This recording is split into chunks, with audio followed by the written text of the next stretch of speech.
Се засилува внатрепартиската кампања во Дуј. Политичкиот судир на така наречените огнени и артанисти се случува во Чаир. Вице-премиерот Артан Груби на социјалните мрежи еуфорично го најави вечерашниот собир. Ми не достигаше ваква мобилизација и еуфорија каква што се создава кога се очекува националниот лидер Али Ахмети. Чирчани се на нозе, големи мали зборуваа дека тој доаѓа и дека ќе му ја слушаат пораката. Ви ветувам невиден спектакл, особено за младите.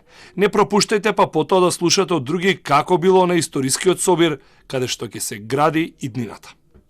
Групата Огнени го нарече собир на артанисти. Подпредседателот на партијата и поранешен градоначалник на Чаир Изет Меджити рече дека нема да присуствува бидејќи не е поканет. Смета дека овој собир ќе биде организиран со тероризирање на администрацијата која е под закана да присуствува. Само неколку часа порано актуелниот градоначалник Висар Ганију, близок на Огнените, го означува стартот на мега парк во населбата Топанско поле.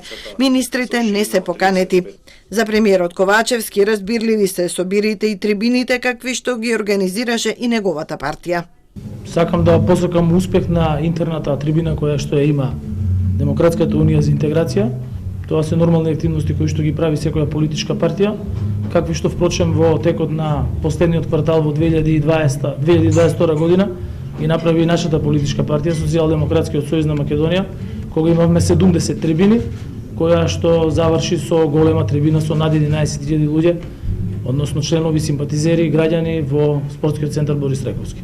Вечерашниот собир на Дуј во Чаир е дел од серијата партиски активности што паралелно ги прават двете партиски групации со меѓусебни обвинувања за делење на партиското тело. Едните побараа оставка и отчет на вице-премиерот Груби и на другите министри. Другите докажуваат дека имаат поддршката од лидерот Али Ахмети и дека членството и натаму ги поддржува.